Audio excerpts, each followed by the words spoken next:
And it is Friday, everybody. Thank God it's Friday, the 12th of December, 2025. And you are tuned into 103.9 WYAB. This is the Andrew Gosser Show, and we are streaming on Rumble. We are streaming on X. We are streaming on YouTube, and we are streaming at WYAB.com. So if you can't pick up the radio signal, feel free to check out the stream. The number, if you want to be part of the program today, a collaborator, if you will, the number is 601 879 0002. If you want to go ahead and use that text line, I'd appreciate that too. The text line is open 601 879 5060. The mission here at the Andrew Gosser Show is standard. We are here to equip the saints. Who are the saints? Y'all are the saints. And today we are going in hard. It's going to be an iron sharpens iron type of day. We're going to have Brother Buck in the studio in the second hour. Honorably retired United States Navy Chief Petty Officer, Senior NCO, E7. And we are going to talk a lot of military stuff, a lot of stuff that's going on in outside off the coast of Venezuela. It's going to be really, really good. Look, if you haven't yet, would you please do me a favor? Book on over to X. Look me up at Andrew Gosser, AndrewGasser, and follow me. X is not it's not perfect, but out of all the social media sites out there, X is the one place where you can still get news that's pretty much unfiltered. You still got to battle the algorithm, but it's not bad. Tonight is the night. Brandon Parade. Hope to see all of you out there. We'll be out there at around 4:30, 5 o'clock, setting up. If you see me over at the Life Church tent, come visit and say hello. I'd love to meet you. Tomorrow is a big day. You know why? It is one, if not the greatest college football games. It is one of the greatest college football games. That's the Army-Navy game. No, I don't do the push-ups anymore, but I used to. What was really crazy, there's a few times where the Army or the Navy would play the Air Force. That's a lot of push-ups for me because I'm doing push-ups for the Navy, push-ups for the Air Force. It's moving and grooving. Next week, Patricia Williams will be on the show, and I'm excited. She is the GOP chairwoman of Carver County, Minnesota, and she's dealing with all this Sharia law and Somali illegal immigration. And she's going to come and spend, I think, the whole hour. She won't be in studio. She'll be on the phone, but she's going to spend the hour on the phone just telling us about some of the madness there. And with that, we're going to kick off the show. Now, I originally was going to go a different route, but I have gotten some texts lately. I've got to be truthful and not happy that I'm responding to enough of the texts. But this one came in from a texter. J6 chair makes jaw-dropping claim. Pipe bomb videos outside Republican National Committee and Democrat National Committee deleted. Doesn't exist. This is posted on Red State by Rusty Weiss at 7:44 Eastern Time this morning. Barry Loudermilk. Actually, he's a really solid Congress critter too. Quite frankly, I'm not sure if he's up there as high as Tim Burchett, but he's right there. He's a really good dude. Chairman of the new House Republican-led Select Committee on January 6th claims that key surveillance footage showing the areas near the RNC and DNC where the pipe bombs were placed the prior evening were not preserved. You know, I have to say, I do not like going down these conspiracy theory routes that are out there. But the conspiracy theorists are now like 73-0.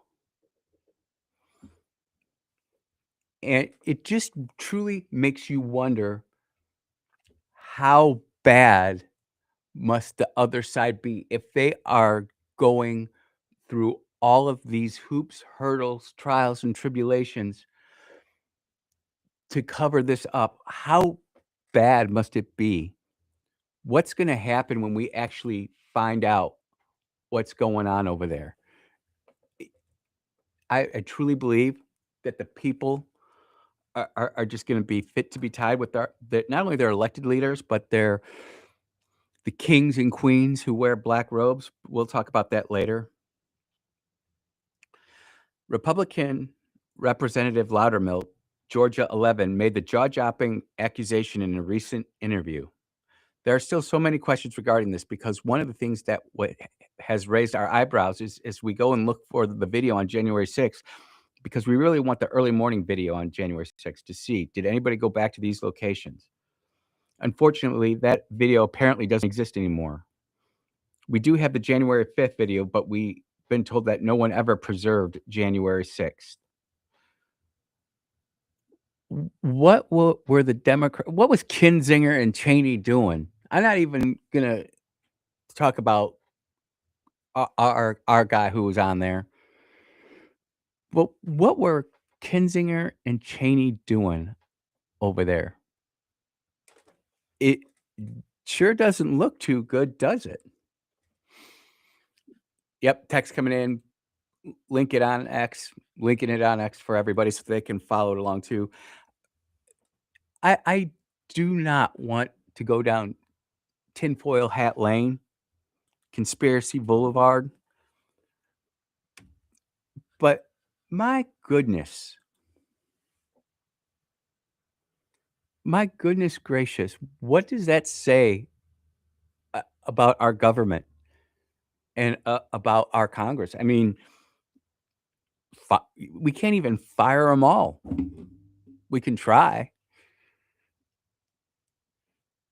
And we might have that chance moving in the future. But when this was texted to me this morning, I was like, wow, this is shocking.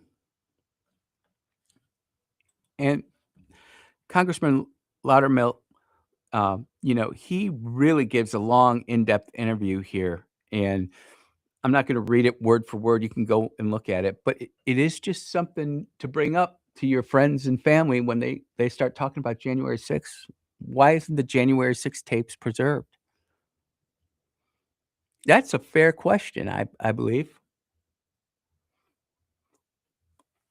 I don't think it's unreasonable for any logically thinking human to say, "Hey, let's see the tapes." Even if they are on the other side of the J6 debate, that almost unless they are so convinced that they're in the wrong, but they wanna be right, would people not want to see that video? This will just continue to dribble and drabble out.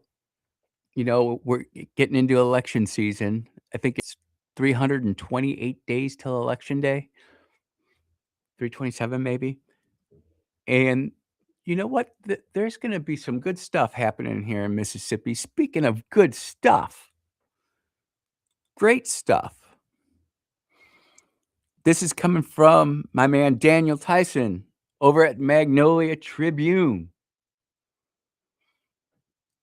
And this came out yesterday after the show was on the air. So I didn't get a chance to talk about this.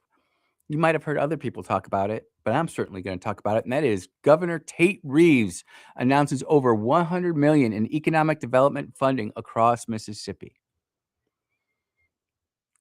We need that. We do need economic development. Now, is this going to be economic development that's actually going to help economic development? Or is this the kind in Chicago when you hear economic development and you're looking at all your county supervisors, your highway commissioners, your township supervisors, they're all sitting there saying, all right, I'm ready to get some of this economic development, not for my constituents, but for me, because I need to be economically developed. Kind of like all those congressmen and senators in DC who won't vote to cut off their own ability to profit by using information that they are uniquely accessible to buy stocks and then get outrageous returns. Yep. This is kind of like the good kind of economic development. Tate Reeves announced that the state will invest more than 100 million in economic development, infrastructure improvements, workforce training, tourism, and conservation initiatives on a press conference on Thursday. So let's break this down one by one. Economic development, if you're talking about improving the electrical grid, improving water, making sure that businesses have the things they need to operate, I'm okay with that. Infrastructure improvements, roads, obviously, people are gonna wanna take advantage of high-speed fiber. It is in our neighborhood now up there in Terry, and my neighbor's got it. Haven't really had a chance to sit down and talk with him yet, how much he's enjoying it. I'm digging the Starlink. I don't think I'm gonna change. I just think that's the way for me to go. Let's skip workforce training for now. Let's go to tourism. Mississippi, the Gulf Coast, Tupelo, we have great tourist spots. We have great places to go. I I think it's wonderful that we try to boost tourism in Mississippi. I wouldn't even mind trying to see if we can't get some movies shot here in Mississippi. With all these blue states going bankrupt, we should be picking the very best of the very best and bringing them here to Mississippi to improve our economy, to improve our way of life, to promote our culture. Yeah, I'm all about that. The conservation initiatives, I'm very leery of this, and that is only because of my time as a county supervisor, and for years, they'd always been, "This is just county conservation, this is county conservation," and then when we actually started looking into it, we found out that it was nothing more than a slush fund for a couple of political groups inside the county. You gotta be careful with that stuff. Workforce training. This is one that falls back on the individuals. This is one that falls back on the parents and on the elementary, middle, and high school. Are they giving adequate guidance to make sure that people enter the workforce equipped and ready to go? This When we sit there and say we're going to spend so much money on workforce development, again, I'm incredibly leery. People are saying it's a no fear Friday. It is. And I'm happy the stream's working today. Real quick side note here. Clay and Matt have been doing a lot of heavy lifting behind the scenes here at WYAB. I'm just the beneficiary of it. I get in here sometimes early as 7, sometimes as late as 8. I I do my show prep the night before, so I come in and just kinda see what's going on and hanging out, and let me tell you, the things that are happening here at WYAB are so exciting. 2026 is gonna be an absolutely incredible year for WYAB, and I cannot thank Matt and Clay enough for putting all this infrastructure in place to where when we really start moving and grooving, it's gonna be I can say smooth sailing, but we are gonna be ocean ready and worthy to go out there and conquer the storms that are gonna pop up in 2026. And grateful and thankful for all of you who are already texting and tuning in. We've got lots more to talk about. We got I call him Brother Buck, so he's a chief, and I respect that, but we're gonna have Brother Buck up here at the top of the next hour to talk all things Venezuela and military. You are listening to the Andrew Gosser Show right here on 103.9 WYAB. We'll be right back.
Oh, yeah.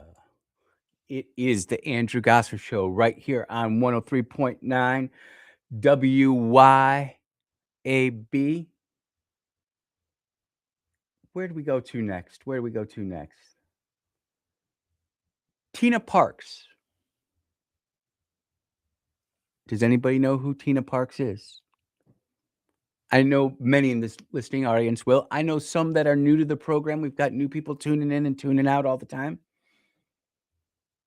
Tina Parks was that brave soul in Colorado, that county clerk that basically preserved all the evidence to prove that Dominion voting machines are hacked. And what happened to her? Many of us have heard the saying, no good deed goes unpunished. She was persecuted, not prosecuted. She was persecuted.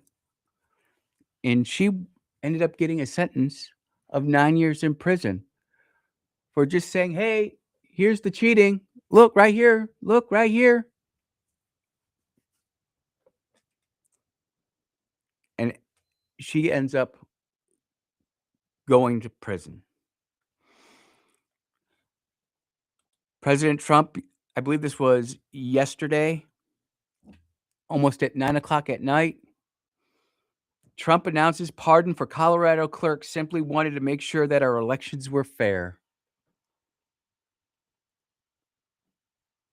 You know, where there's smoke, there is usually fire. Or where there's smoke, the potential for fire is real.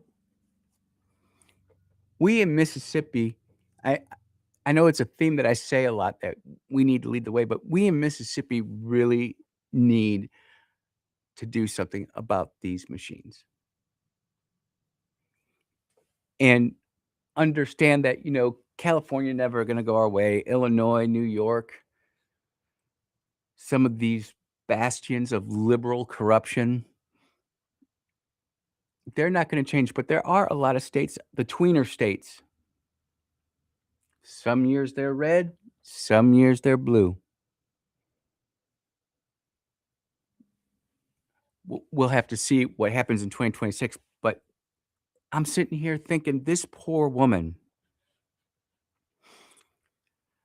Democrats have been relentless in their targeting of Tina Peters, a patriot who simply wanted to make sure that our elections were fair and honest. Trump wrote, "Today I am granting Tina a full pardon for her attempts to expose the voter fraud in the rigged 2020 presidential election."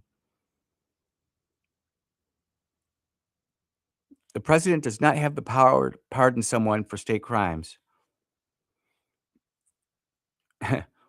And what's really insane here is that because she's not charged federally,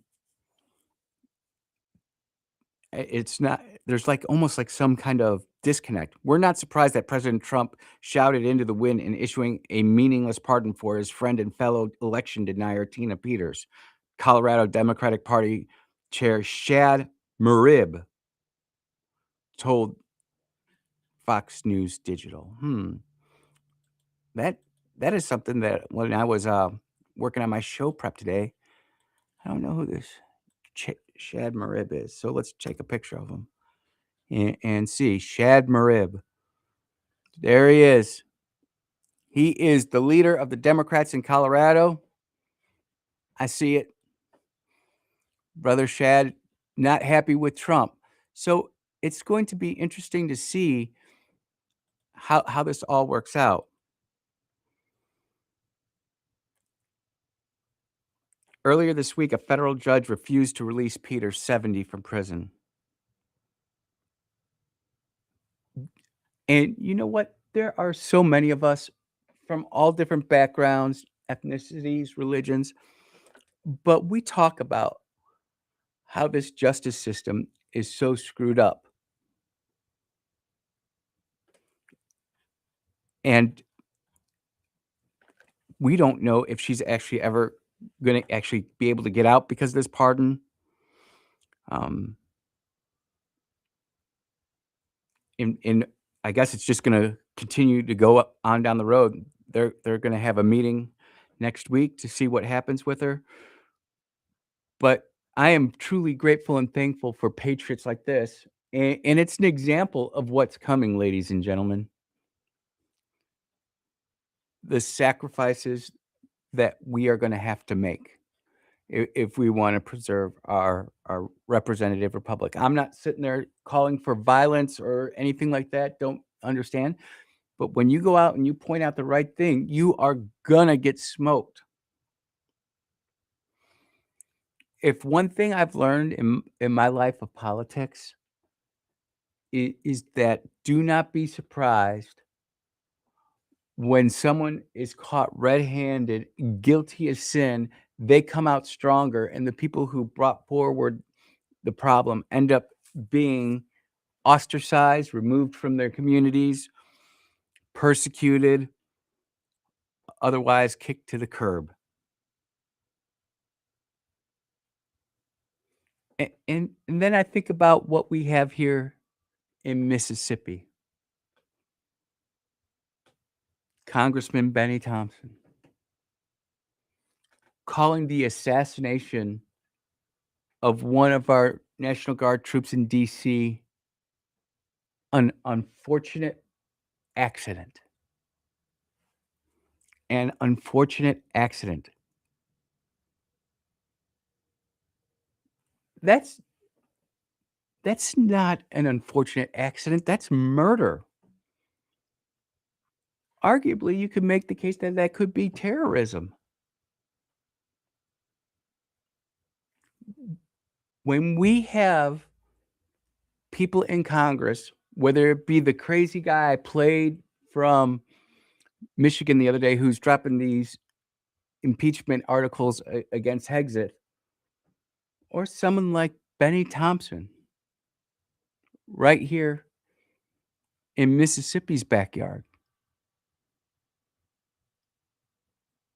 We have to do something about that. And I'm excited. I think that the Republicans in Mississippi, um, I'm not saying that they're listening to anybody in particular, but it just seems that we're starting to find some candidates who people can look at and say, okay, I can maybe get behind this guy.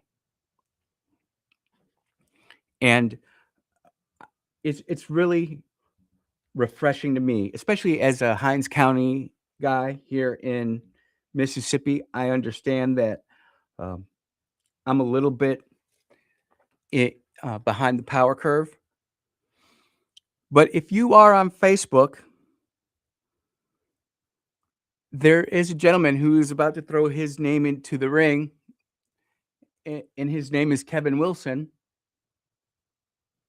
And we have to wait and see what happens with that. But it appears as though he is going to be trying to challenge Benny Thompson in District 2. And as I get more information about it, of course, I will keep you all updated about what's happening in that. To think what would happen if we didn't have Benny Thompson in Congress. It'd be first time since 1994. It's time for a change, Mississippi. People will argue about who actually said this quote first, but it really doesn't matter. Politicians in diapers should be changed often, and for the same reason. It's time for a change in Mississippi, too. It truly is. You are listening to the Andrew Gosser Show right here on 103.9 WYAB. We will be right back.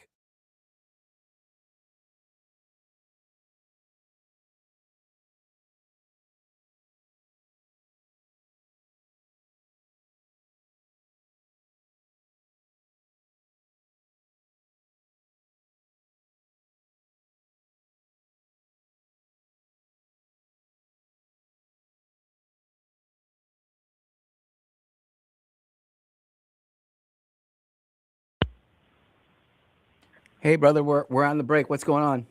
Yeah, I know you're on the break, and I just wanted to, this is Willie. I just wanted to thank you for everything you've done, and to tell you that don't worry about those people, because sooner or later they're gonna, like the Bible says, they're gonna wither away just like the grass. Okay, so don't even worry about it. I know that there's a lot of corruption going on, Mhm. and but people don't realize that one day they're gonna have to pay for this.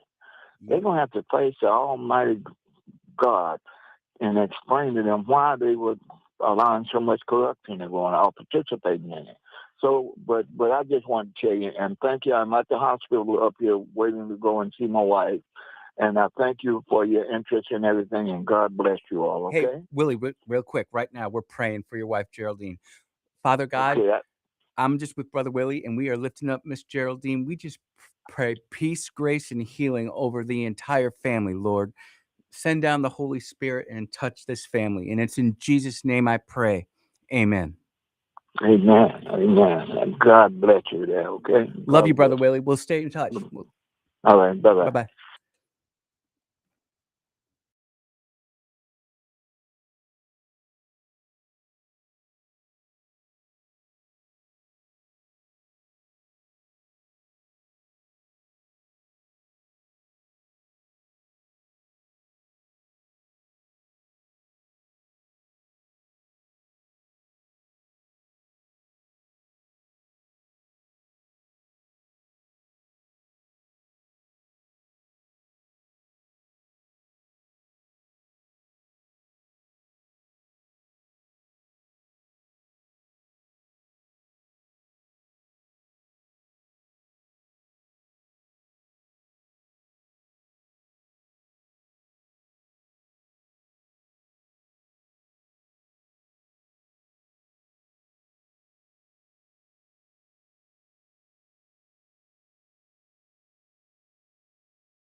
And we are back on the Andrew Gosser Show right here on 103.9 WYAB. Got a call from Brother Willie during the break. We're lifting up Brother Willie and his family and his wife right now. And we're just praying for supernatural peace, healing, and grace with everybody over there. We love you, Brother Willie. Brother Buck is already here. We got a few more things we want to talk about. It is exciting to know that Benny Thompson might have a real a real good run for the money this time. Not that the runs in the past weren't good, but there's potential for some really fantastic things to be happening there. Other stories that I want to get to before Brother Buck comes in and we start completely debunking some of these crazy congressmen and senators and talk about Venezuela and what is a lawful order and what isn't an unlawful order. But we have to talk about the great state of Indiana. And I remember telling this audience that what they're doing might be legal, but it is going to completely cause a wedge moving forward to the point where we talked about it. When the Democrats start getting control of these states, they're going to start redistricting maps like they did in New York, New England, Chicago, or I'm sorry, Illinois, California. And just because you can do something does not always mean that it's the right and correct thing to do. For me personally, I would have, I'm just being truthful, and I am not in any way questioning President Trump's decision. I'm just saying that's not a decision I would have made. So Indiana will not get rid of its 2 Democrat districts. They will stay the same. The president of the Indiana Senate told the president that there just wasn't the votes in the Indiana Senate to make it happen. They did not have the senators to get behind it. It didn't mean that they weren't conservative or they didn't like President Trump. They just genuinely didn't think that it would pass. And they went out and they tried anyway. Now, some people will immediately start calling the Indiana GOP infested with rhinos, XYZ. We hear the song and dance. But I refer everybody to Rule 2 of politics. Control what you can control. And there is absolutely nothing anybody here in Mississippi going to be able to do about what happened in Indiana. But it's good to know. I do think that when this Voting Rights Act stuff, which is really just code word for anti-white racism, gets overturned in 2030, 2032, you know what? Maybe we can re-examine our congressional districts. But we actually have an opportunity right now to start getting out there and start getting after it. And with me being in Hinds County and finding out about this Kevin Wilson guy, you know, it's going to bring some energy into this election. Now, people will say, oh, it's a Democrat plus 7 district. It is. But it should be, with all of the years of nepotism and crony capitalism and building his empire, to only be up 7 is kind of not a slap in the face, but an opportunity to potentially go out there and make something happen. So I'm excited for that. And Indiana, we'll have to see what happens in Georgia, South Carolina, Florida, and just see where that all checks out. There was I got to pull this up.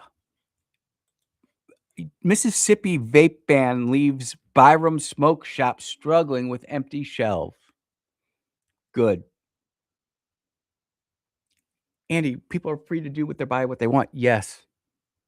But it doesn't mean that you have to sell this stuff. And what we're finding out is that we thought cigarettes were bad in the 50s and 60s. What vapes are doing now to society is even worse. You can get a lot stronger chemicals into your body a lot quicker. People say, oh, Andy, well, just leave me alone. It doesn't bother me, or it doesn't impact you. It does. And that's not to say that I don't want small businesses, but I would much rather have small businesses that are adding to the quality of life of the community, not taking it away. State lawmakers' decision earlier this year to restrict non-Food and Drug Administration-approved vape products is now hitting local businesses hard, including the Byram shop that says the change has completely shifted the way they operate. And it's true, when we start really going, if we're really serious about Make America Healthy Again, if we're really serious about turning our country down, then we're looking at stuff like this, and we are immediately going after it and getting rid of it. Manager Yahaya Ali says that their shelves were full just 2 weeks ago, and now they're nearly empty. We had to take everything off the shelves on the 30th of last month. And what they did is they took all their product and then they shipped it to another state to go poison those kids. Go figure. We've lost a lot of customers, he said. And, you know, so now, again, does this mean that people are like making runs to Louisiana, loading up, coming back and saying, okay, guys, this cost you $20 last week. I just made a run, $50, and now you've got that black market going. That's definite potential there. But I'm glad that we're going after vapes. One of my 4 kids vapes, and it drives me nuts. But again, in our society, with all the things that are available to our kids today, if I look at the vape and then I look at how people could be addicted to fentanyl or cocaine or some of this other stuff, I'll continue to speak kindly with my son and have him break that bad habit. It just has to be done. It has to be done. This is so good. Man, I might say this for Brother Buck. Well, actually, you know what? We're gonna take a break early. I know it's 4 minutes early, but we're gonna bring Buck in on the other side so we can talk about this. I want his opinion on it. You are listening to the Andrew Gosser Show right here on 103.9 WYAB. We'll be right back.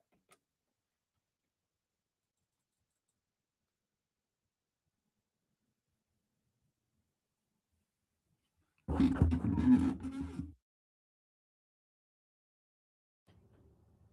you hear me? How about now? Try now. Okay. Guess it's working. Mm.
And we are back on the Andrew Gosser Show. Buck Yin, Hello. it's great to have you back, Chief. How have you been? Well, I'm okay. And like I said when I called and we were talking, I'm going to try and not be as verbose.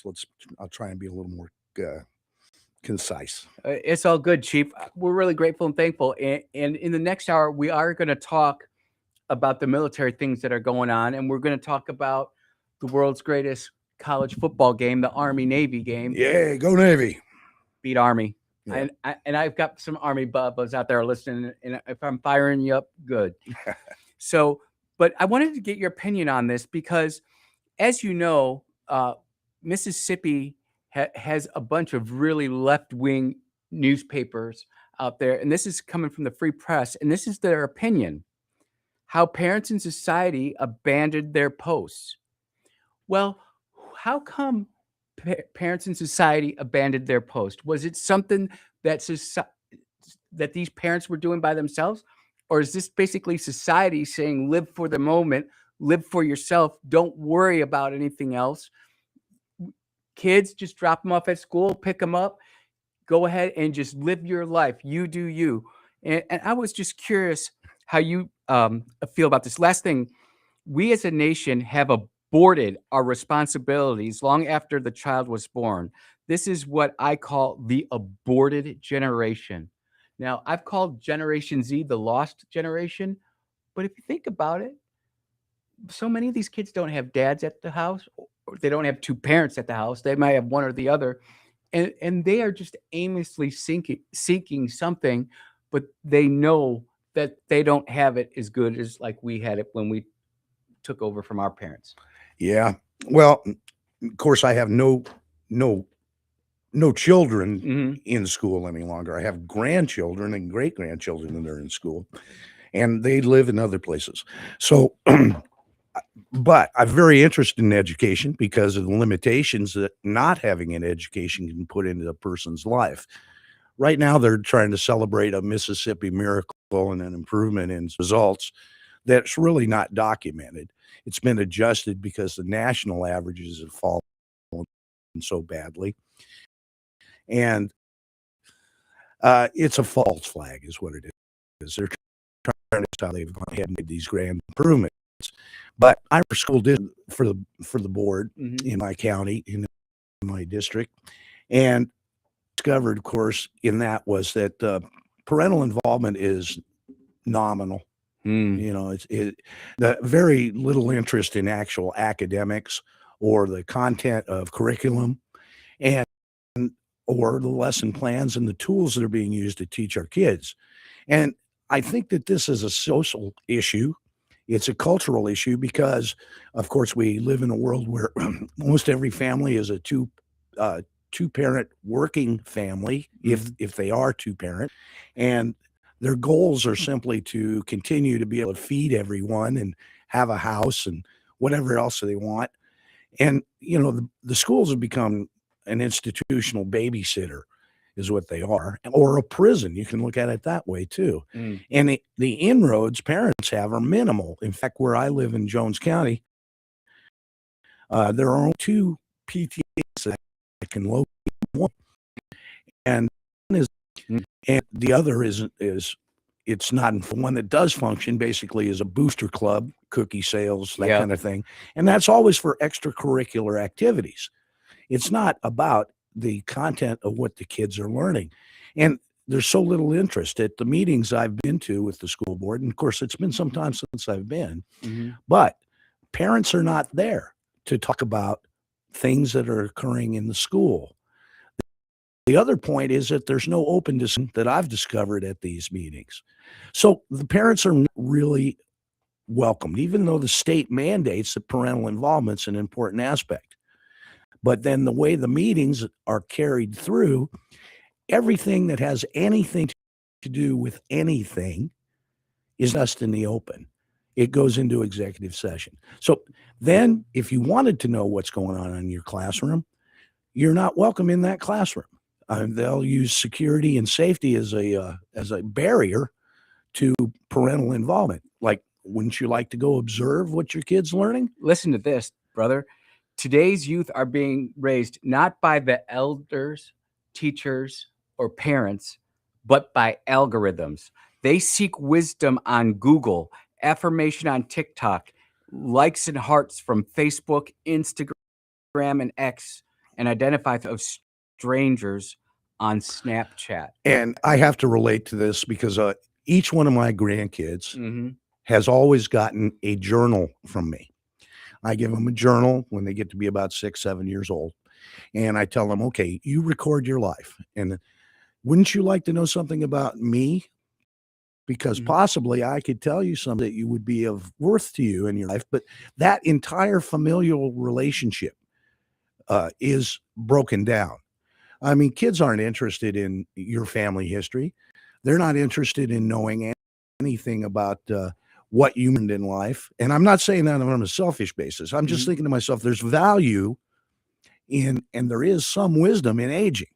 Yep. And as a we no longer have that. We live in a world where we adore, we don't even adore children, but we value youth Mhm. over experience. And if you're not teaching them those pragmatic, in a pragmatic fashion, you know, hey, here's a lesson learned that I had, and here's how you might that, and you give them over to a computer screen all the time, well, then what happens? We get kids who are so sucked into their anxiety devices, they don't think about deductive reasoning, logic. Right. Something as simple as remember to tease when you're getting ready to go out, and you lock the door, and now you're all upset because you've locked yourself out. Right. Look, we got lots to talk about with Brother Buck.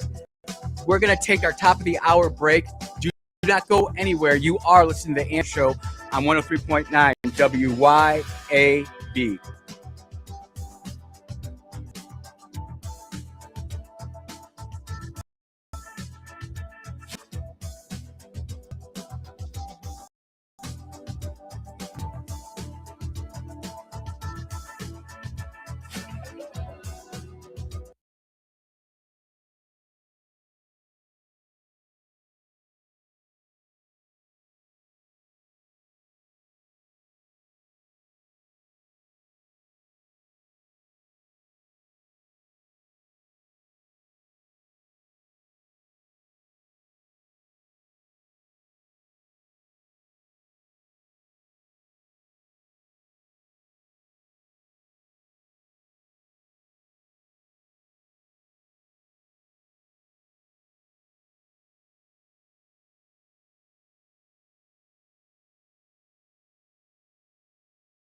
Yes, yes, you are listening to the Andrew Gosser Show right here on 103.9 WYAB. The first hour just flew by.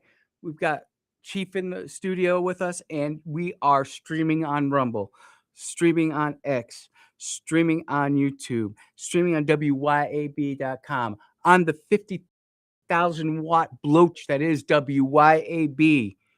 This is the Andrew Gosser Show. If you want to be a part, we're going to take calls.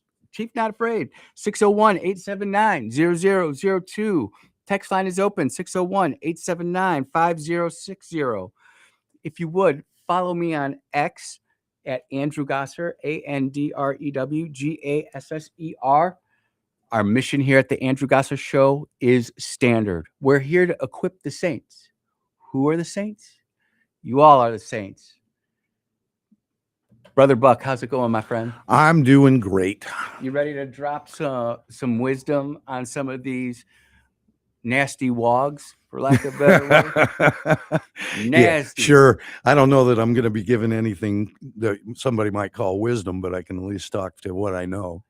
I think that chiefs in the Navy are very special people, and not everybody makes it. And I came in the short bus, so I know I'm special. You're the chief. You don't give your chief is being coy. Don't let that gruffness or that smile fool you. He's got a lot of wisdom to share here. And you had an article this past week. I did. You did, and it kind of talked about Venezuela. It did. And for those of you who don't know, Buck is an author, and he's out of Jones County. What's the name of the paper that it's in? The Laurel Leader Call. The Laurel Leader Call. Yeah, it's an independent newspaper, very conservative in its editorial comment. And of course, it covers local news, and it'll feed national news in there. But the publisher is another conservative like me, and he's pretty pointed in his views as well. So it's a good place for me to be. It's a niche. Yep. So real quick, we know what's going on in Venezuela. Trump saying we're going there because we want to get rid of the fentanyl. If you look deeper, you can see that Russia and China have invested heavily into Venezuela. That's where some people believe that's where Dominion actually really got its start. What are your thoughts on what the United States is doing with respect to Venezuela? Are you happy with how things are going? Are you not happy with it? Well, from your opinion, my opinion, yeah, is that it's a long overdue exercise on the part of our federal government to curtail fentanyl importation and other drugs that are coming from that area.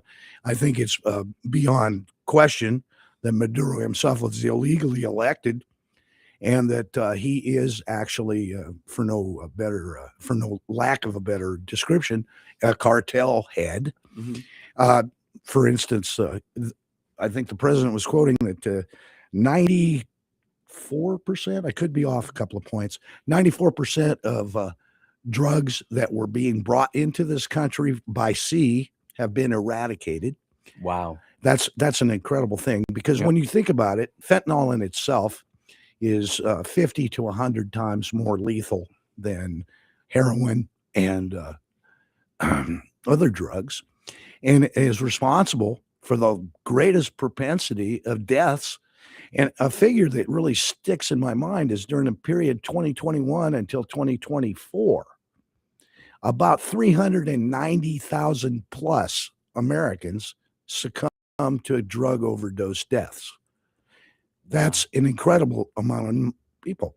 Now, it's a two-sided thing. I mean, there's a demand. Well, why do we have a demand? Well, that's another topic. Yep. But like I wrote in my column, one thing about Trump is he's a businessman. He understands supply chains, and he's cutting the links out of that chain and making it more costly to bring those drugs, both dollar-wise and in cost of life.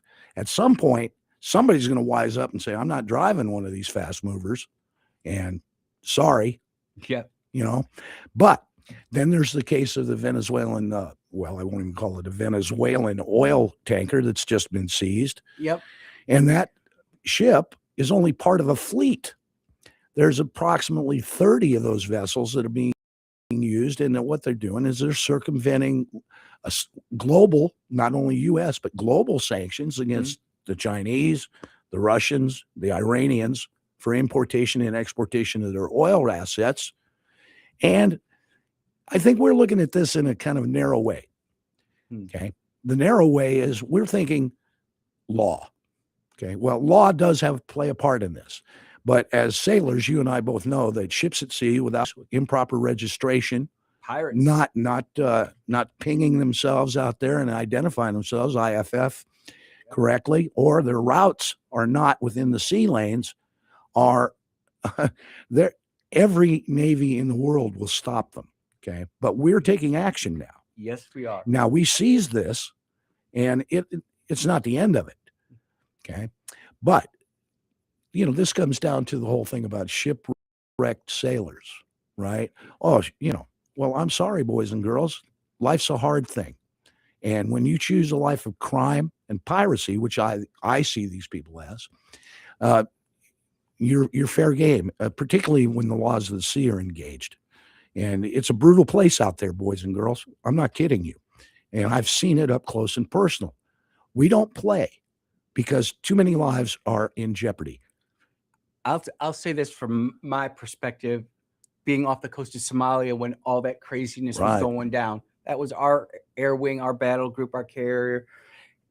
And what I don't think our society truly understands, and again, it gets back to our anxiety devices and just what do I scroll? They look at something, they immediately have a heartstring in their heart, and they're like, this is wrong.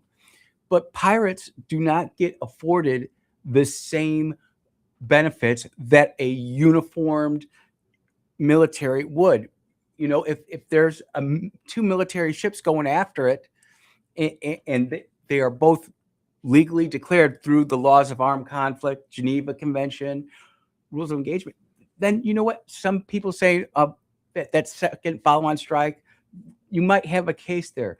But in this case, these were drug dealers and pirates. Right. Who you can't mistake that ship for a fishing vessel like some of these idiots in Congress are saying, right? No. I mean, you can see the blue and white tubs full of product. There's no place for a fishing boat. It's got two outboards, big four. I thought I only saw two, but four it is.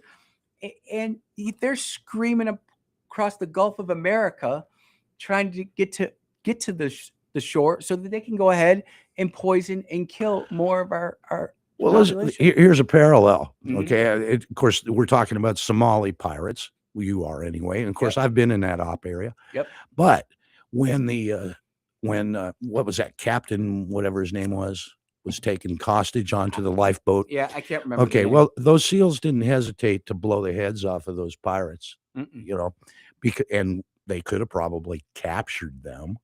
Right. Well, capturing people has its own risks, and you can't. I mean, to me, one Coast Guardsman is worth 1,000 of those people. Yep. And I don't know if anybody's ever been at sea aboard a rib or a fast boat and tried to go alongside another vessel. Cool. There's hazards in that, just doing it. And you can't count on the other guy just giving up because you intimidate them. There's just some people, I guess, need to be killed. And that's a fact. And it's a sad fact, but it's true. And, I have no sympathy for the situation. First, I think drugs have destroyed America.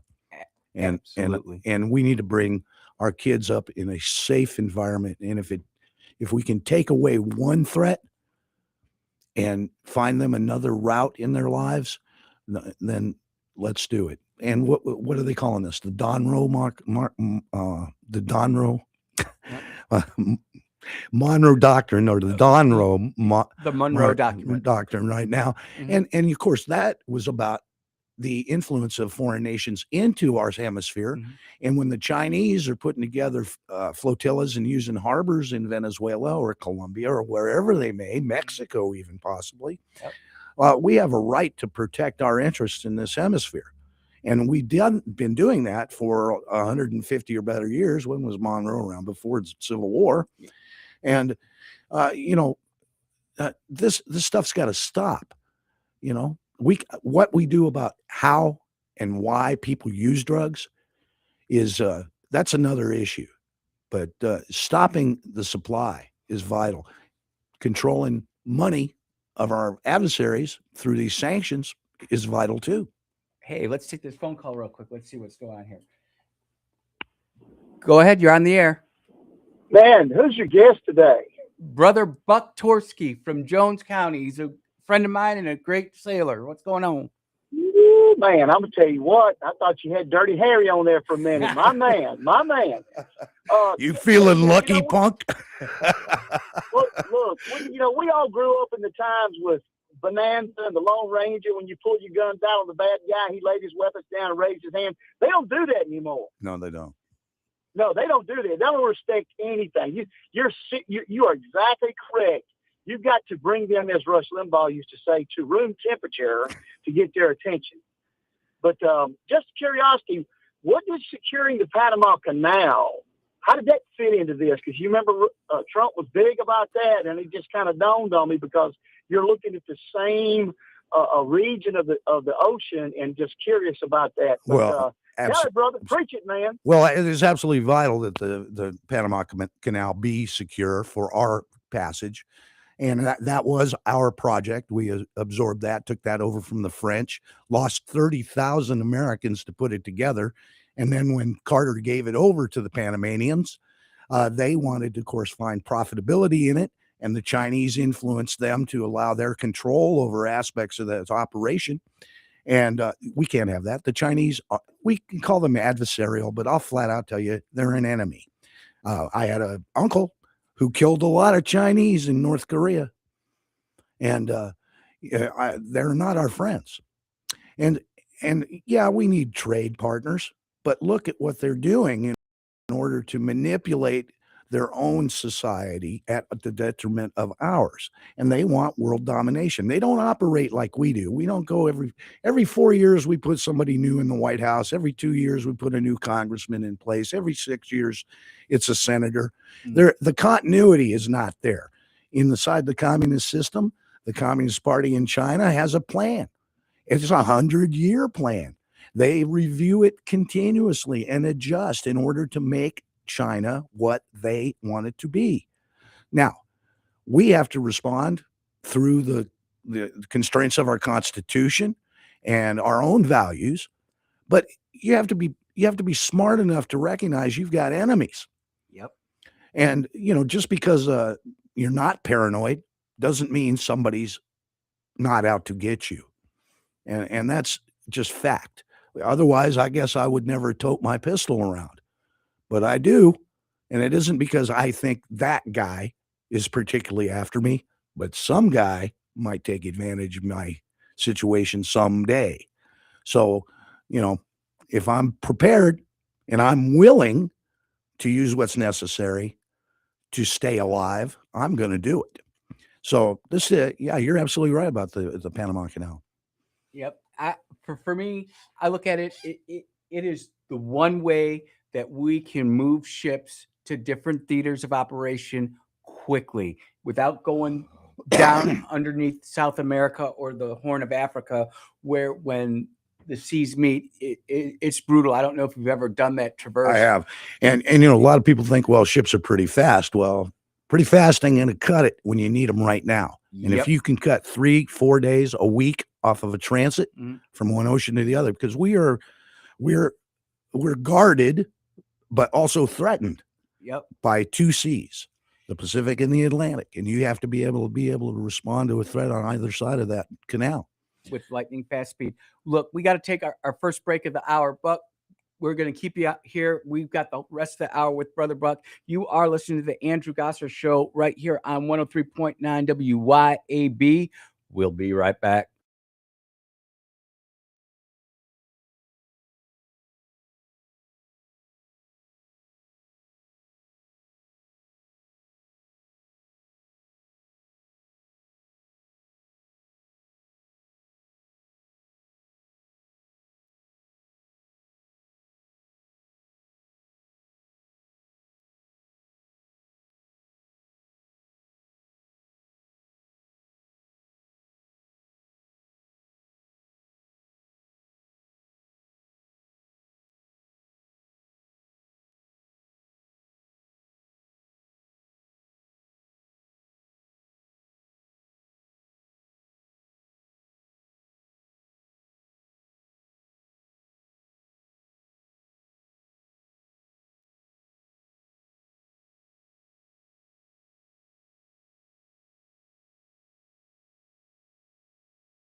And we are back here at the Andrew Gosser Show on 103.9 WYAB. I'll tell you what, Buck, it's always great to have you in the studio. We talk about stuff on the air, but the stuff off the air is just as good. Absolutely loving it. We were talking about Venezuela and the introduction there. The one thing I want to say about that is that when you know somebody who has lost their life due to fentanyl, Yeah. it completely changes the way you sort of look at things. So for me personally, when I'm looking at this, and we're going in and prosecuting these targets, not just in the Gulf of America, but in the Pacific, I have no problems if our military goes through the steps to make sure that that's a hostile boat, that we get rid of that hostile boat. Sure. And then you also have to take into account some of the people that die from this drug. And by the way, it's a synthetic opioid is what it is. Mhm. But the people that are dying from it aren't just drug addicts or people that are just doing this for fun. Some of them have been people who've taken what they believe to be over-the-counter painkillers, or they smoke a bowl of Pacalolo and it's contaminated. I've had this discussion because I got adult children. A couple of them like to smoke dope. And I said, okay, well, you're running quite a risk. I mean, this isn't Johnny growing some pot in the backyard. Okay, you don't know where you're getting that. And that's the thing about the drug culture. You may think the guy you're buying that drug from is a nice guy, but unless he's manufacturing that himself, you don't know where he comes from. And he doesn't know where it comes from. Mm-mm. So sourcing is a big deal. Now, there's the big deal too is the precursors that are sent by the Chinese into Venezuela. Now, of course, the president's dealing with that, and he's using tariffs and all kinds of reasons to try and dissuade them from continuing this supply of precursors. But what's the next step? Are we at war with Venezuela? Well, I guess that's just semantics. It's interesting you bring that up. Are we at war? You know, there's the argument out there that the United States Congress, both the House and the Senate, they don't declare war for nothing. We just use the War Powers Act, and we've been living this ridiculous lie going back and forth. It's plausible deniability is what it is. Yeah. Congress doesn't want to make the decision because when the blood flows, they're able to point at each other or to the president, because what they've done is they've authorized the president, and he should have, of course, latitude to employ force. And there is rules involved. Lots of rules. Unfortunately, these people will knee jerk to anything. Now, you know, as a combat veteran myself, and I know that there's a cost, right? Mm. And people will die, people will bleed, and it's an awful thing for the families back home. But Americans have no stomach for that. Casualties are immediate, right? Yep. Now, look at the Russians. They don't mind losing 1 million people in a useless war for no purpose other than political posturing, you know, Mhm. and yeah, you can't get Putin to back off because of loss of life, and the Russian people, either they're inured to it or they don't care, and or they're ignorant to how many are dying. But there's no dissidents inside Russia to stop killing. But here we get one person killed, and it's headline news. Yep. You know, well, you know, for all those people that die in combat, you know, just preparing to do that job gets a lot of people killed. And you know, that's the cost of maintaining a well-trained military. There's going to be events that happen, but we can't turn our backs on it. And as far as war goes, our Congress hasn't declared war on anyone since 1942. Yep. It's been that long. How do you feel about Mark Kelly, retired? Okay. Hold on really quick. It's going to get deep real quick here. So everybody stand up, get your hip waders on, because what we're about to discuss right here, I've been looking forward for this since we talked about you come on the show last week. Oh yeah. 3, 2, Kelly. 1, go. Blow it up. Okay, first off, you got to admire a guy that'll get into a rocket ship and fly into outer space. Yep. Okay, I mean he's got balls. All right, and that's great, and we need those kind of people. But you can have that and a lack of brain cells at the same time. Okay, now whatever motivated him to side with the Democrat Party, That's the key issue for me. I believe we have such disparate values Mhm. that I can't understand this. And he even used his wife's shooting Yep. as a tool. You know, uh, I don't know what goes on. And I also think the Democrats actually hunt down people that they can exploit because America admires its warriors. Great word, exploit. And that's what happens. And so, his whole life becomes focused on trying to make the Democrat Party happy. I mean, I believe he believes the things that he believes, but you can't have a guy that says, I'm a gun owner, I'm a proud gun owner, I carry a gun, and then wants you to give up everything you've got. I mean, because he's protected. But when I look at this guy, Mhm. I've looked at his service record, so to speak, in that I've gone and Googled the guy. Mhm. I mean, he's loaded with decorations. I mean, my God. Did you see how he had his ribbons wrong on his Yeah, I uniform? saw that too. That would get you in deep shit with Buck. Excuse me, I'm sorry. Anyway, the whole deal is that you can't. It's all show for this guy, Mhm. and what he said. We all know inside the military, and we're schooled from the moment you're a boot or an officer candidate that unlawful orders are to be rejected. But you have to keep in mind that the presumption must be that all orders are lawful, Mhm. right? Otherwise, you're going to have to prove it. That's up to you. Now, there's been minor instances in my own career where I questioned an order, Mhm. and maybe they weren't life and death orders. It would be a procedural order or a process order wanting me to do something I knew was not within the confines of what needed to be done. Mhm. But the pressures of the operation would drive someone to come to me and say, okay, chief, blah, blah, blah, blah, blah. And I would say, look, LT, no. Okay. Well, don't tell me no. Yeah, sir, I'm going to tell you no, and here's why. And you have to have it in your mind and tell them why. Okay. Now, this is how detailed it can get. You can tell your officer or your superior, you can say, I'll tell you what, I'll carry that order out. I want you to write it down and give it to me. And I did that one time. Mhm. And you know what happened?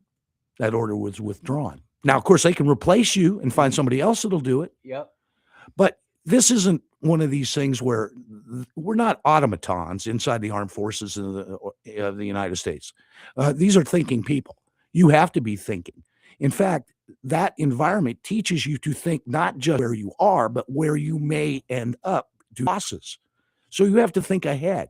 3 pay grades, 4 pay grades. Be willing to take the helm if you're not the helmsman. You have to be able to guide the ship if you're not the navigator. You got to find a way to do things, and So- it's expected. So let me ask you this question. He is a retiree, so that means he's still under the Uniform Code of Military Justice. Yeah, he overlooked that part. Well, when you went through TAP, did they specifically bring in the JAG? Right. And so I've told this to the audience before, but I want to get your confirmation on this too. The Air Force at Tyndall Air Force Base, when I went through this, they brought in the lawyer, and we were in there for 2 hours. Making it clear. And the thing was, it was a 2-hour lecture, but the first 15 minutes were for the people who were just getting out. But for that rest of that hour and 45 minutes, it was all about your responsibilities and duties as a retired military member, not to cause dissension within the ranks, not to go out there That's right. and use your rank and your status as a military guy to promote something that could cause harm and disrespect to the United States. Well, And when I look at what this guy did, he screwed up the entire military all around the world. well, he has, and there was actually some fallout from that. I think an Air Force member has just been removed from the Air Force due Hey, let's refuse talk. an order. Let's talk about that. Right, we got to take this break. You are listening to the Andrew Gosser Show. I'm with my man, honorably retired Chief Buck Torski. We will be right back.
Oh, yeah. Welcome back to the Andrew Gosser Show. I'm here with retired Navy Chief Buck Torski. We are talking about the military operation against Venezuela, some of the craziness is going on. You've got Captain Mark Kelly retired coming off. I believe it's seditious behavior, in my opinion, as I read the Uniform Code of Military Justice. As I recall my TAP training when I was transitioning from active duty military to inactive permanent reserve for me, you know, we have to have accountability. And that is the one thing I will say about the United States Navy and Air Force, in any organization or chain of command that I've been a part of. There's always been accountability. Now, you might have not liked how quickly that accountability came, but I have seen accountability come, and there needs to be accountability for what this guy did. Because here's where I'm going with this, Chief. You have seen this where you get a brand new enlisted troop or a brand new zipper head. That's just what they are. And they get influenced by these politicians or by these people from the outside, and then they make decisions that negatively impact them for the rest of their lives. Yeah, well, like I was telling you, Kelly, his freedom of speech is not abridged. He has the right to say whatever he wishes to say. What he doesn't seem to have grasped is that he's wearing two hats. As a senator, he's protected. The law, the rules of the Senate and the Congress allow them to say anything they like, standing on the floor of the House or the Senate, and coming to or leaving, as long as it's related to any active session. But beyond that, for instance, here's another example: is when Schumer stood up in front of the Supreme Court and said what he said. That was inflammatory and illegal. It wasn't that he didn't have freedom of speech, but what he did essentially was incite violence against the Supreme Court. Well, Kelly doesn't seem to get that he is actually responsible still as a commissioned officer in the United States Navy. That commission, the only time it goes away is if he had chosen to resign it, but he's in the reserves. He might not be on active duty any longer, but he's responsible for the same UCMJ compliance that he was, and the code of conduct that he swore to, the works. And by doing that, it was sedition. I agree. And I agree it was sedition because it wasn't done in the channels and protections that he had as a congressman. He could have gone out and said that whole video and done that whole thing, but never brought up his military service, never brought up his rank. Right. Don't put his picture of his medals online that are out of order. He just said, this is what I'm thinking. That was okay. But, and this is so true, if we think about this, when we see young men and women in uniform, whether they are E1s and E2s or 06s and 07s, there is, in our culture, our society, we have respect for them. Absolutely. So he is abusing. I mean, he's abusing everybody. He's trying to exploit us. It's terrible. And that is like the worst kind of officer that you can have out there. Well, it's someone who's sitting there using their, I'm a retired captain XYZ, and that's well, what I did. And I'm like, no. I have a thought here that I needed to end and expand on when I was talking about sedition. Here's how this works. Okay, so he has this environment that he lives in as an elected senator. And inside the Congress, they have these rules that allow them to be able to be a moron every day if he wants. And we see that with Jasmine Crockett and AOC and others, right? Okay. But when he decided to get together with other either former officers or agents of the CIA and make a video, he didn't make that on the floor. Okay. That was done somewhere. It was a production. And that means that was a conspiracy.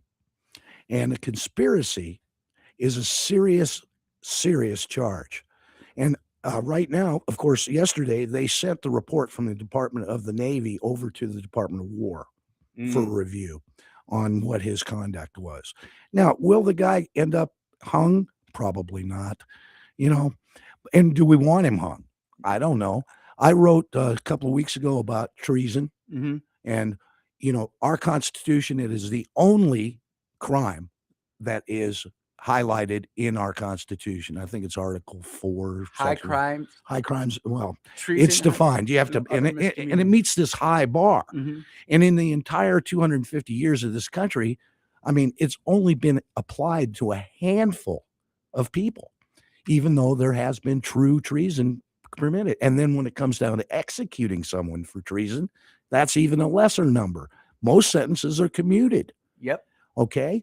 But sedition falls short of treason, Mhm. but it should have accountability. And if that man didn't learn accountability as a captain in the United States Navy, let me tell you, I bet he expected accountability from his troops.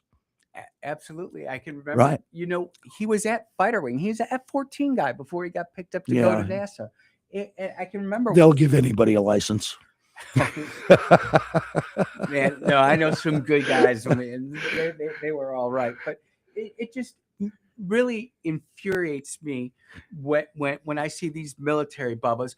Another guy, and look, not a SEAL, not anything, but when I see what Dan Crenshaw is doing, hey, did you hear what he did? He actually threatened Sean Ryan to take down his podcast where he kind of went after Crenshaw a little bit. Well, It's insane. And well, Crenshaw's a little off, and I'm not sure that he's not a rhino, but he's that guy that one time he'll say something and I'll think, oh, Crenshaw's okay. And then he'll open his mouth again and I'll think somebody needs to string him up. And that's the same with Ron Paul and look, when we or whoever Paul is. when we say string them up, we're not talking about going in. Literally. Oh. It's a military term. We used to say string them up, tune them up, Yeah. or go in the Put him on the pad. yeah, Yeah. Get some wall-to-wall counseling. Little EMI. Oh, dude! Oh my lord! So I have not heard EMI in forever. I used and to like love I it. just so Yeah, I love taking a guy that's been in the service 6 years and making him go march. You want to know what? This is a great story. I'm at officer training school, and we are 2 hours before we're graduating, and our guidon breaks his leg. Oh, bummer. No one knows what to do, and I walk with a limp. Yeah. And I've had it forever, and I'm like, let me be the guidon, and they're like, you know what you're doing? It was great. It was like one of the highest. It wasn't like it's honestly one of the best moments I have from my military career was being able to be the guidon and marching, and I love marching. So it's a lost art for oh you. my gosh, I sit there. It's funny. My daughter and wife will be out there doing whatever, and I've got to move the sheep, and I'll start singing a Jody. Right. And all of a sudden, the sheep start following. We're just marching them to the next thing. And my wife and daughter are like, Dad, sweetie, how did you do that? I'm just like, it's just about the marching. You, and you the, just resent the hell out of Jody. He can shine shoes better than you can. You find him under your bed. Yeah. Yeah. I love that guy. Jody, man. So, well, let's skip this. Get off of Jody. Man. okay, let's get out to something substantive. So we talked about just getting over here. We talked about Mark Kelly. We talked about Venezuela.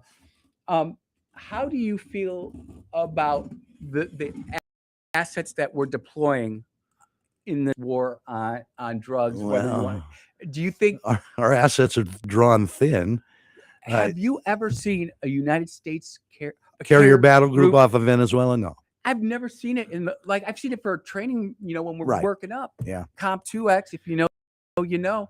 But if I've never seen us deployed like that. And they brought back Puerto Rico. They completely rebuilt that up. Right. And Well, it is an incredible show of force. Mhm. I mean, people that don't know the aircraft carrier as a weapon system, that has more firepower than practically any individual nation on earth, and if you're not intimidated by a carrier battle group, well, you deserve it, whatever you get. And it is expensive, but Mhm. if the end result is we get what we want, then it's worth it. Mm. Now, the way I look at anything like that is it's an excellent training evolution regardless, because, training and being in a real world environment is vital for proficiency on the part of everyone that operates the ship. Yep. Of course, people don't think about ships so much or aircraft carriers except as airplane carriers, but you think it is a crew-served weapons platform, and everybody down there needs to know what to do and how to do it under combat conditions. So nobody's losing in this, Mhm. as far as I can tell. Now, all this crap is expensive, and I hope that it's not valueless to us. One thing we were just talking about on break is the Chinese growth in their navy. They're Yep. outbuilding us by 230%. They already have more warships afloat than we do, and they're building carriers. They are. Absolutely. Now, we're not alone with the aircraft carrier world, but we are preeminent with them. We have the largest number and the most, of course, we have the best schooling in how to use them. We've used them in several wars. You know Now- what gets me, Buck, real quick with that? If you look at everything that the Chinese are doing, they are just stealing all of our technology. It's Yeah, like yeah. we develop it all, and someone inside the Pentagon, someone inside those areas that don't exist are somehow piping all of this information to the Chinese. And Well, their new fighter plane is a mirror image of our own F-35. isn't it just insane? Buck, we got to take our last break Okay. of the hour. You are listening to the Andrew Gosser Show right here on 103.9. We're with Chief Buck Torski, United States Navy retired. We will be right back.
And we are back here on the Andrew Gosser Show. I'll tell you what, Buck, I sure do appreciate you coming in all the way from Jones County and catching up with you, brother, and then sharing the sea stories. Not necessarily the ones on the air, but the ones off the air that the Yeah. FCC would not like. I don't us, want you but- to push the button. Sorry. yeah, well, that's our one guy. It didn't get through. It didn't get through, so we were good to go with Well, that. they all missed the effect. I think the air there, they're like, oh, something went down. I'm really growing up. I don't hardly use the F-bomb anymore. Well, it's funny because I do so good, and then I'll be talking to somebody who I really respect on the radio. He's not on the radio, but we're talking, and I'll curse. I'm like, I haven't said that in forever. What made that come? But They must be inspirational. repent and move on from there. I'll tell you what, the stuff that I was hearing this morning is inspirational. I genuinely hope not only the stuff we were talking about in the last hour as far as what's happening with Venezuela and some of these Congress critters who are at lunch, but what is going to happen in Mississippi. There's going to be a good chance that we have somebody who is really going to go after Benny this time. Well, I think that's and it's warranted. and we had good people go after Benny before, but they never had the resources. But I love his empathy. It's so nice that he can have sorrow over the unfortunate accident of blowing some guy's head off. killed the girl. And Yeah, then killed. Yeah. I mean, what's wrong with these people? See, I write those in my columns all the time. Mhm. I say, okay, why are they doing this? What is it? Why will they pick that hill to die on? Defend Venezuela? Why will they do this? Why do they want these illegals protected? It is a complete schism, and I don't understand it. And you can't get them to explain it to you. Nope. They don't have an explanation. It's just what they're doing, and the big picture is what we're concerned about. So, as far as defeating Benny Johnson, Mhm. okay, well, there's been a couple of people that want to do that. Right now, you got some candidates up this direction, right? Mhm. But, the Democrats are a machine, and we are not united. And whether you call yourself a Republican or a right-leaning independent, you've got to be willing to support a candidate. Yep. Hey, Buck, where can we find you? Do you have like a Twitter? Do you have a something like that where people want to follow your column can go? I've got a big slate tablet and a chisel. But the reality is there's a Facebook page, Mhm. Free State Citizens Action Union, but all that is really a conduit for information. To know what I really think Mhm. is to read my paper. You can read me online, easy to do. And I'd like people to do it because you all need an independent slant, and our paper gives that. Yep. Hey, Buck, I really appreciate you having you on the show today. I'm grateful and thankful. It's Friday. You've got a wonderful wife back home. I've got a wonderful wife right here. I just want to give our spouses props for putting up with all of our craziness. and ladies and gentlemen, have a wonderful weekend. We'll see you on Monday. Take care, everybody. Be blessed.